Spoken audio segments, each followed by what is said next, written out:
Assalamualaikum students, my name is Muhammad Umair Malik and I welcome you all in Introduction to Bootstrap 5 course। आज हम इस course का lecture number 5 start करने जा रहे हैं जिसके अंदर हम डिस्कस करेंगे कंटेनर्स के बारे में एंड कंटेनर्स के डिफरेंट टाइप्स को देखेंगे like default container, responsive container and fluid container and in the end हम इसको VS कोड के अंदर प्रैक्टिस करके इंप्लीमेंट भी करेंगे। So let's start. हम आ चुके हैं ब्राउजर में। सबसे पहले चलते हैं getbootstrap.com की तरफ। यहाँ से गेट स्टार्टेड लेआउट से हम सेलेक्ट कर लेते हैं कंटेनर्स। जी, तो containers are a fundamental building block of Bootstrap that contain, pad and align your content within a given device or viewport। जैसे कि हमने लास्ट लेक्चर में भी डिस्कस किया था कि कंटेनर का जैसे कि नाम से जाहिर है वो क्या कर रहा होता है, किसी चीज को कंटेन कर रहा होता है और हमारे केसेस के अंदर वो क्या करता है, हमारी वेबसाइट के कंटेंट को कंटेन कर रहा होता है। दूसरा, वो उस कंटेंट को अलाइन भी करता है और उसको कुछ पैडिंग भी प्रोवाइड करता है। अब स्टूडेंट हम बात कर लेते हैं यहाँ पर कंटेनर्स के डिफरेंट टाइप्स के बारे में like default container, responsive container and fluid container. तो सबसे पहले अगर डिफॉल्ट कंटेनर की मैं बात करूँ तो डिफॉल्ट कंटेनर क्या है? Responsive fix width container meaning it's max width changes at each break point. अब अगर इस टेबल की तरफ आप देखें तो जैसे कि हम यहाँ पर देख सकते हैं हर ब्रेक पॉइंट के अकॉर्डिंगली हमारे कंटेनर की जो विड्थ है वो चेंज हो रही है। फॉर एग्जाम्पल एक्स्ट्रा स्मॉल के लिए इसकी जो विड्थ है वो कितनी है 100%, वो फुल विड्थ यूज करेगा।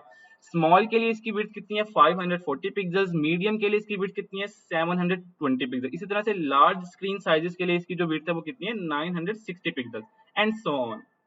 मीन हर ब्रेक पॉइंट के लिए हमारा जो सिंपल कंटेनर की क्लास है वो क्या करती है, अपनी विड्थ को चेंज कर लेती है, एडजस्ट कर लेती है according to the screen size.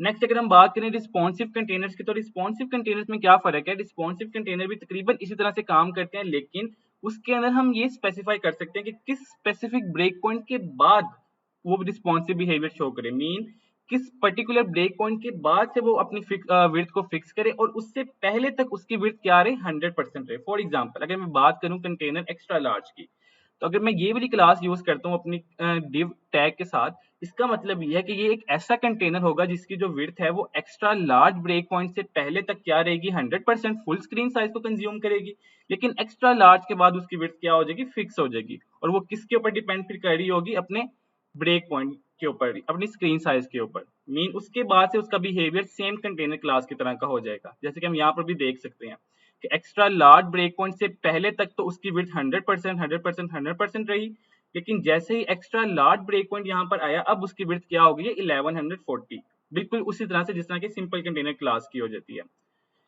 तो रिस्पॉन्सिव कंटेनर्स की आपको समझ आ गई होगी कि उसके अंदर हम खुद से स्पेसिफाई करते हैं कि किस पर्टिकुलर स्क्रीन साइजेस के बाद, मीन वो ब्रेक पॉइंट के इस ब्रेक पॉइंट को अचीव करने के बाद मेरे कंटेनर की विड्थ फिक्स होना शुरू हो जाए, लेकिन उससे पहले तक मेरे कंटेनर की जो विड्थ है वो 100% रहे। लास्ट में बात कर लेंगे फ्लूइड कंटेनर की। तो फ्लूइड कंटेनर भी क्या फर्क है? फ्लूइड कंटेनर की विड्थ चेंज नहीं होती। फ्लूइड कंटेनर हमेशा क्या करता है 100% विड्थ यूज करता है। जैसे कि हम इस टेबल में देख रहे हैं कि हर स्क्रीन के ऊपर इसकी जो विड्थ है वो 100% ही है। आई होप आपको क्लियरली समझ में आ गई होगी कंटेनर्स की भी, डिफॉल्ट कंटेनर की, रिस्पॉन्सिव कंटेनर की एंड फ्लूइड कंटेनर की भी। अब हम मजीद अंडरस्टैंडिंग के लिए चलते हैं अपने VS कोड की तरफ।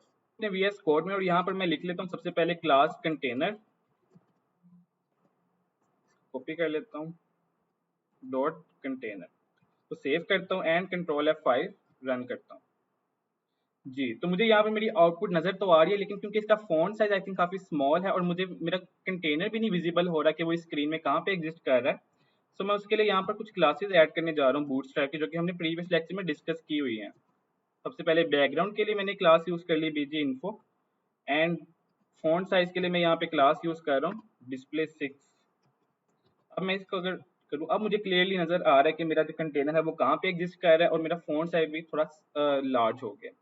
अब अगर आप देखें स्टूडेंट्स तो हमारा ये जो कंटेनर है ये फुल विड्थ तो नहीं ले रहा, ये एक स्पेसिफिक नंबर ऑफ पिक्सल्स को यूज कर रहा है। अब वो कितने नंबर ऑफ पिक्सल्स को यूज कर रहा है, इसकी विड्थ कितनी है अगर मैं देखूं इंस्पेक्ट करके, तो आप देखेंगे इसकी विड्थ 1320 पिक्सल सेट है।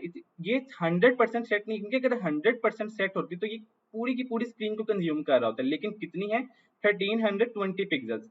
और हमने ये पढ़ा था जब हम कंटेनर्स को डिस्कस कर रहे थे कि कंटेनर की जो विड्थ है वो कितनी होती है एक्स्ट्रा एक्स्ट्रा लार्ज स्क्रीन के ऊपर कितनी होती है 1320 पिक्सल्स। तो बिल्कुल वही बिहेवियर हमें इस वक्त वो शो कर रहा है यहाँ पर। मीन अगर मैं स्क्रीन साइज को स्मॉल करूं तो आप देखेंगे कि इसकी जो विड्थ है वो क्या होगी, वो चेंज होगी अकॉर्डिंग टू स्क्रीन साइज। इस वक्त हम 1860 पे हैं, ठीक है, which is extra extra large की रेंज के अंदर फॉल कर रहे हैं। तो इस वक्त इसकी विड्थ कितनी है आपको 1320 नजर आ रही है, लेकिन अगर मैं स्क्रीन साइज को स्मॉल करता रहूं, लेट्स सपोज मैं एक्स्ट्रा एक्स्ट्रा लार्ज से बिलो आया तो अब इसकी विड्थ क्या हो गई 1140। इसी तरह से मैंने मजीद स्मॉल किया तो अब इसकी विड्थ हो गई 960 पिक्सल्स। सिमिलरली जैसे जैसे मैं स्मॉल करता जाऊंगा तो इसकी विड्थ आपके सामने चेंज हो रही है, अब 720 है, इसी तरह से अब 540 है, और अगर मैं 576 से बिलो जाऊंगा तब इसकी विड्थ क्या हो जाएगी, बिल्कुल 100% फुल स्क्रीन को ये कंज्यूम करेगा। ठीक है, आई होप आपको सिंपल कंटेनर क्लास का समझ में आ गया होगा। अब हम बात कर लेते हैं रिस्पॉन्सिव कंटेनर्स की। तो रिस्पॉन्सिव कंटेनर्स के लिए हम यहीं से कोड को कॉपी कर लेते हैं और यहाँ पर अपने पास पेस्ट कर लेते हैं, इसको फॉर्मेट कर लेते हैं। इसी तरह से लास्ट में हम एक और क्लास जो कि कंटेनर फ्लूइड है वो भी ऐड करके उसका भी बिहेवियर देख लेते हैं। कंटेनर फ्लूइड, इसको मैं यहाँ पे कॉपी कर रहा हूँ।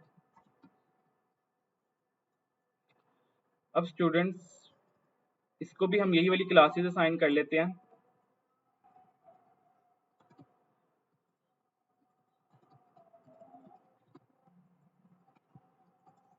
जी, ताकि हमें ये क्लियरली स्क्रीन के ऊपर विजिबल हो सके। साथ हम लाइन ब्रेक का टैग ऐड कर लेते हैं ताकि हमें ये अलग अलग स्क्रीन के ऊपर नजर आ सके। Self closing tag. अब अगर मैं इसको सेव करूँ, इसकी आउटपुट देखूं, जी, अब आप देख सकते हैं इस वक्त मेरे पास, अगर मैं स्क्रीन को फुल इनलार्ज कर लूँ, इसको मैं थोड़ा सा यहाँ से मिनिमाइज कर लेता हूँ। जी, अब अगर आप देखें सबसे पहले कंटेनर फ्लूइड को देख लें। कंटेनर फ्लूइड की जो इस वक्त विड्थ है वो 100% है, वो फुल स्क्रीन को यूज कर रहा है, और मैं जितना भी स्क्रीन को इनलार्ज करूँ या स्मॉल करूँ तो उसकी विड्थ चेंज नहीं हो रही, वो फुल स्क्रीन को ही कंज्यूम कर रहा है हर स्क्रीन साइज के ऊपर। ठीक है, तो हमें ये बात तो समझ आ गई कि कंटेनर फ्लूइड क्या करता है, वो हमेशा 100% स्क्रीन ही यूज करता है। अब हम इसका बिहेवियर देख लेते हैं एक्स्ट्रा एक्स्ट्रा लार्ज का, जैसे कि यहाँ पे लिखा भी हुआ है 100% wide until extra extra large break point. तो extra extra large break point की अगर मैं बात करूँ वो स्टार्ट होता है 1400 से। सो 1400 से पहले तक तो वो कह रहा है उसकी विड्थ 100% रहेगी, लेकिन उसके बाद उसकी विड्थ फिक्स हो जाएगी। और वो कितनी हो जाएगी, अगर मैं यहाँ पर एक्स्ट्रा एक्स्ट्रा लार्ज वाले को सिलेक्ट करूँ तो आप देख सकते हैं यहाँ पर इसकी जो विड्थ है वो 1320 पिक्सल सेट है। लेकिन क्या हो कि मैं 1400 पिक्सल से बिलो जाऊँ, मीन एक्स्ट्रा एक्स्ट्रा लार्ज से बिलो जा रहा हूँ मैं। अब आप देखें जैसे ही मैं बिलो गया उसने विड्थ को क्या कर लिया, 100% यूज कर लिया। सिमिलरली आप एक्स्ट्रा लार्ज के लिए भी देख सकते हैं कि एक्स्ट्रा लार्ज के लिए क्या होगा, 1200 तक तो वो उसकी विड्थ फिक्स रहेगी। Mean extra large break point की अगर मैं बात करूं, इसकी विड्थ इस वक्त 1140 पिक्सल्स है, लेकिन अगर मैं 1200 से बिलो जाऊंगा तो इसकी विड्थ भी कितनी हो जाएगी, 100%। एंड सिमिलरली आप बाकी ब्रेक पॉइंट्स के लिए भी देख सकते हैं, जैसे जैसे मैं उनके स्पेसिफिक ब्रेक पॉइंट से बिलो जाऊंगा तो उनकी विड्थ 100% हो जाएगी, लेकिन जब मैं उस ब्रेक पॉइंट को अचीव कर लूंगा या उससे अबव जाऊंगा तब उनकी विड्थ क्या हो जाएगी, फिक्स हो जाएगी। जी स्टूडेंट्स, तो आई होप आपको आज का लेक्चर क्लियरली समझ में आ गया होगा, कंटेनर्स के डिफरेंट टाइप्स के बारे में भी समझ आ गया होगा, डिफॉल्ट कंटेनर क्या है, रिस्पॉन्सिव कंटेनर्स को हम क्यों यूज करते हैं, और फ्लूइड कंटेनर का क्या बिहेवियर है। अब नेक्स्ट लेक्चर के अंदर हम डिस्कस करेंगे रोज एंड कॉलम्स के बारे में, और उसको भी अपने वीएस कोड के अंदर इंप्लीमेंट करके देखेंगे कि हम ग्रिड सिस्टम के अंदर रोज एंड कॉलम्स को किस तरह से यूज करते हैं। तो तब तक के लिए थैंक यू वेरी मच।